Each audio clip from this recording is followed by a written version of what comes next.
Everybody has seen The Lord of the Rings or read The Lord of the Rings at this point, but the point of The Lord of the Rings has gone like right over most people's heads. Yes, the saga of The Lord of the Rings, when you take all the books together, it has a ton of little side quests and side plots, but there's only one overarching point of the entire set of books. It's a statement about how power affects the powerful. It shows us all these different ways in which when a person is put in control of other people, when they are given authority over people, it destroys the person who is in authority, in control, in power. Okay, so the entire time, everyone is chasing after the ring.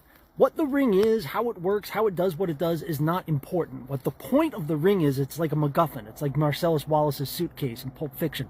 The point of the ring is just to represent whoever has the ring is now the person who is in power.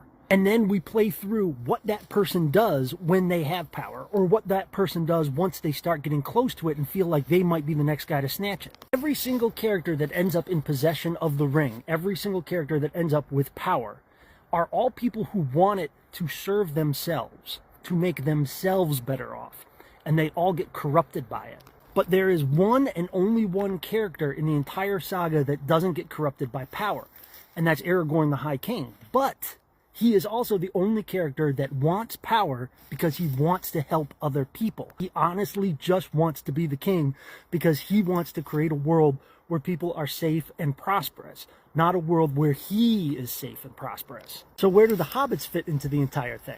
The hobbits have a really unique role in the story in that hobbits are an entire race of beings that have no use for power. They literally do not have the psychology to use or want or desire power. That's what makes the hobbits the perfect narrator. That's why the hobbits are the ones that carry us through the story, because they truly are a neutral eye. They're just watching all these other people battle it out for who's going to be in charge of Middle-earth, while the hobbits get to sit there at the Shire and go, whew,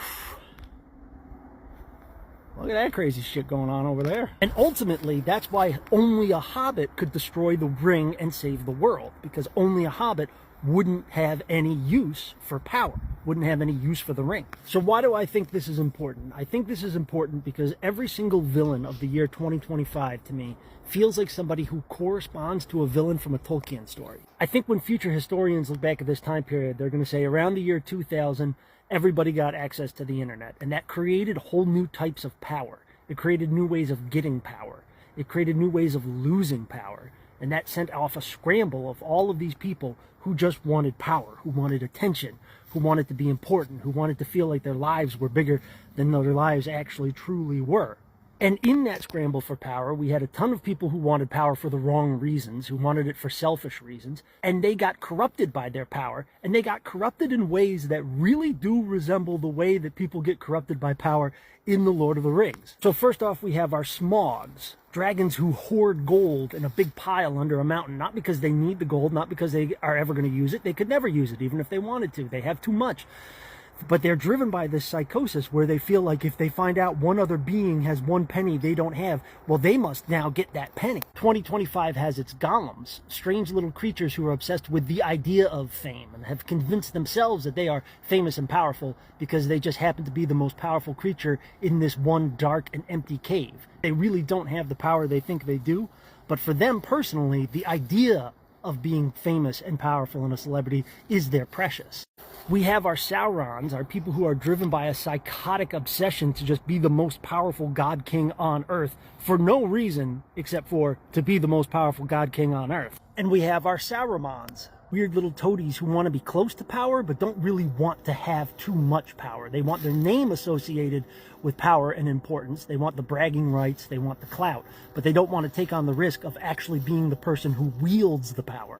2025 even has its Boromirs, people who start off seeming to understand the danger of power and the way that it corrupts, and is talking all the right talk about it. But as soon as they get close to it, as soon as they get that little taste of it, as soon as they can imagine themselves as the king, well, then they immediately betray their friends and become corrupted, become the thing that they set out to fight against. To me, 2025 feels like a desperate age because I can name so many villains, but it's really hard to name a hero.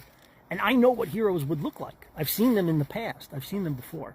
And yeah, sure, we have people who look like they have the potential to become these heroes. These people who are rocketing toward real power and seem to actually be honestly and genuinely interested in using that power to help other people, right? To help people outside of just their friends and their donors, right? But I think we're all still searching for our Aragorn the High King. Yeah, if I were to reshoot that video, I would have rephrased that. I wouldn't have said only a hobbit could ultimately destroy the ring. I would say only a hobbit could ultimately get the ring to Mount Doom, and just leave it at that. Because that video is already long enough, and I was trying to just talk about what happens to people when they have the ring, not like what is the ultimate fate of the ring in the end. But watching it back, I totally get how like it does sound like I'm implying that like Frodo ultimately was able to throw the ring into the fires of Mount Doom, which he was not. But that being said, it's pretty explicit in the books, and it's pretty implied in the movies, that whole scene where it's like, and you will have my sword and my axe and my bow, that Frodo is chosen specifically because everyone thinks that he has got the best shot of getting the ring the farthest, right? It's not like the reason why he becomes the ring bearer is not because like, oh, we'll tell the ring wraiths that this other guy's got it and he'll go this way while Frodo goes that way. It's, they think that Frodo's like natural resistance to wanting power, or like his lack of desire to be someone who has power, makes him the best candidate to hold the ring, because he's the least likely to get corrupted over this long trek to Mordor. But nobody is saying that it was going to be easy, right? The ring is the most powerful object on Middle-earth, so everyone is going to have a hard time resisting its corruption. But we are saying that because a hobbit just desires to be cozy and happy and doesn't have like these huge delusions of grandeur and these big ambitions for themselves, that makes the hobbits the best candidate to be the people who handle the ring and avoid its corruption.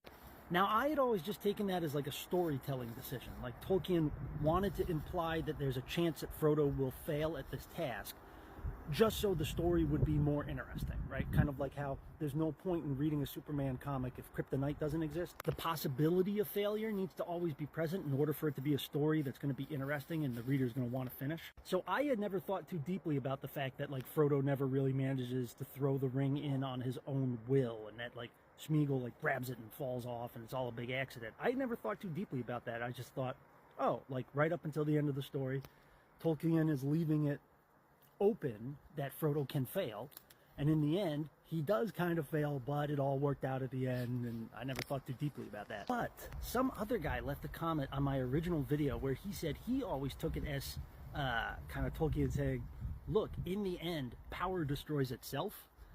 Big power becomes so unstable that it will collapse in on its own, because the ring created all this chaos around itself. And that chaos is the thing in the end that ultimately got the ring into the fires of Mount Doom. And I really like that. I think that's a really cool way of looking at it.